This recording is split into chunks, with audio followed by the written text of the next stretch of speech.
monetario internacional estaba basado en principio de los años 70 en que el dólar es la moneda referente de todas las monedas del mundo, ¿no?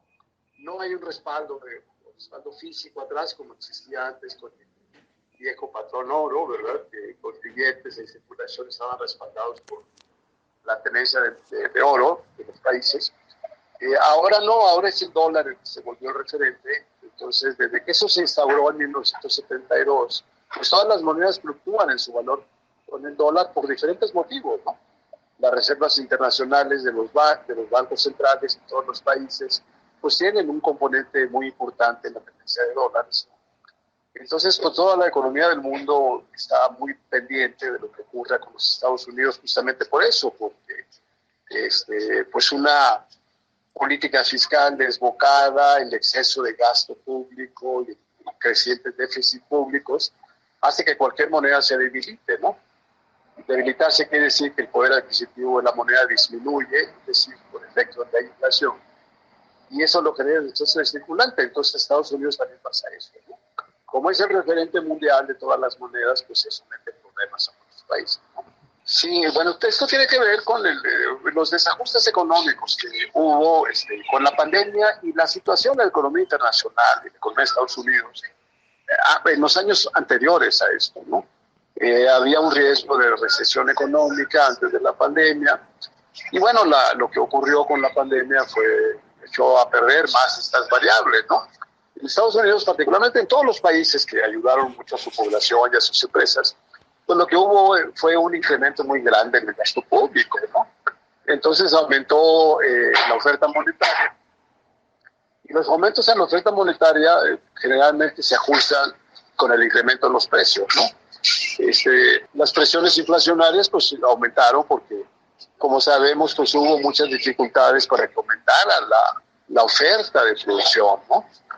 Por los problemas pues de desajustes que hubo en suministros, en que no en todas las ramas productivas los trabajadores regresaron al mismo ritmo a trabajar, porque hubo cierres de empresas y demás. Entonces, esa pauta, ¿verdad?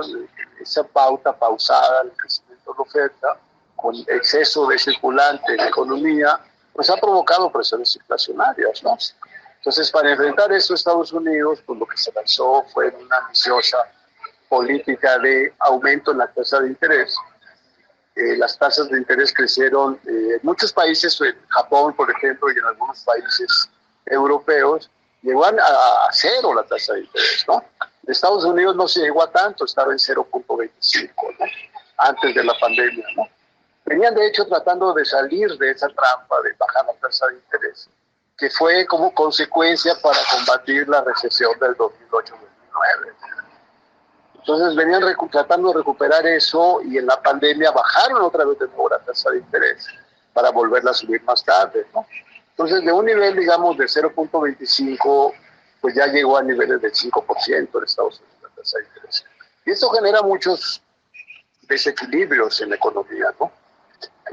Las acciones, por ejemplo, pues normalmente ofrecen un rendimiento fijo, ¿no? Entonces, si la tasa de interés líder que establece el gobierno aumenta, ¿verdad? Quiere decir que el gobierno en sus bonos, ¿verdad?, va a pagar esos niveles de rendimiento. Y los niveles de rendimiento en los bonos gubernamentales superan de las acciones. Entonces, los inversionistas van a invertir en bonos y no van a invertir en acciones. Entonces, baja la afluencia de capital para las actividades productivas, ¿no?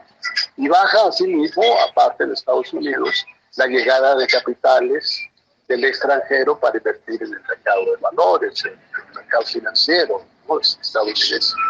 Entonces, pues todo eso provoca, ¿verdad?, que la moneda se debilite aún más, ¿no?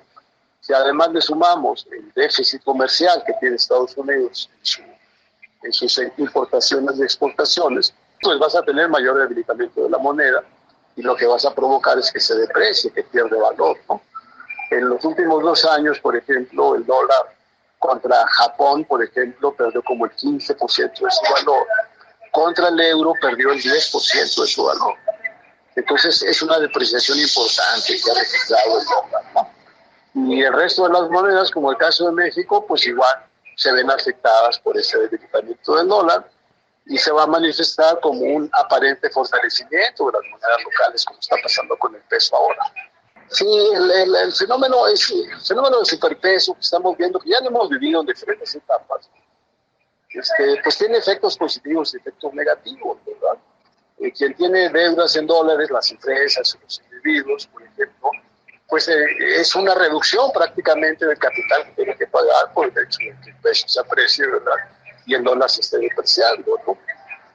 La gente que tiene que pagar en la frontera rentas en dólares, pues tiene el mismo factor, ¿verdad?, de aumento en su poder adquisitivo, porque el hecho de que ahora el peso vale más de lo que valía antes, ¿no?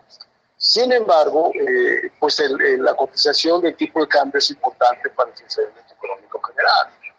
O sea, así como se abaratan los préstamos en dólares o las rentas que tenemos en dólares, ¿verdad?, se abaratan también las importaciones, ¿no? Es decir, los productos que compramos en el exterior, ¿no?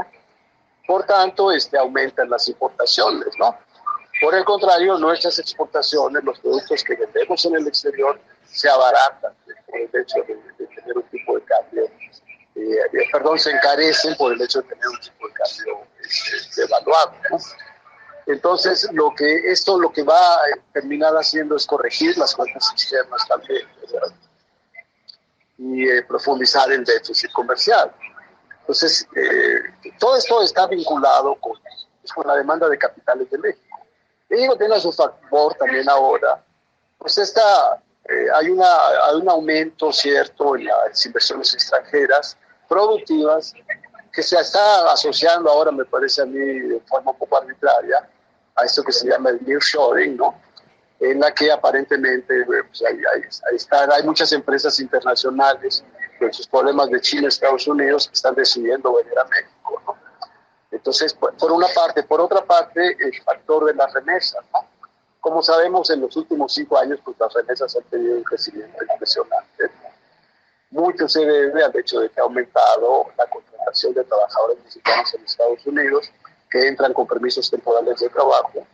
Otro también se debe al hecho de que México se ha convertido, ¿verdad?, en el escenario de cruce de caravanas migrantes, ¿verdad?, que también están recibiendo remesas de Estados Unidos, y esto aumenta pues la llegada de capitales, ¿no?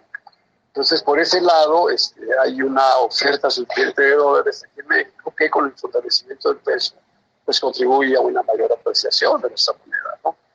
Pero pues una economía no puede funcionar de esa manera, ¿no? Por ejemplo, China, ¿no? China se fortaleció mucho porque estuvo manteniendo una política de depreciación del tipo de cambio, ¿no?, de su moneda, ¿no? Entonces, incluso hay teorías económicas que señalan que la economía del desarrollo, por ejemplo, pues las economías crecen cuando mantienen devaluada su moneda, ¿no? Es una estrategia, pues, anticompetitiva, ¿verdad?, de ganar competitividad en el comercio internacional. Entonces, ocurre lo contrario cuando lo que tenemos es una apreciación de la moneda, un fortalecimiento de la moneda local, ¿no? La demanda de tus productos baja en el exterior y tu demanda de importaciones aumenta, ¿no? Entonces, pues ese va a ser el costo, si no se actúa a tiempo, de esta pues apreciación que ya tiene con respecto al 2020, pues tenemos una apreciación del peso de cercana al 30%, ¿no? Los niveles actuales del tipo de cambio nominal andan por ahí, son similares a los que había en 2017. En términos del tipo de cambio real, estamos en nivel del 2013. Entonces, hay una perturbación económica, pues, que es aparentemente favorable para algunos, ¿no?, pero que va a afectar el funcionamiento de la economía en su conjunto, ¿no?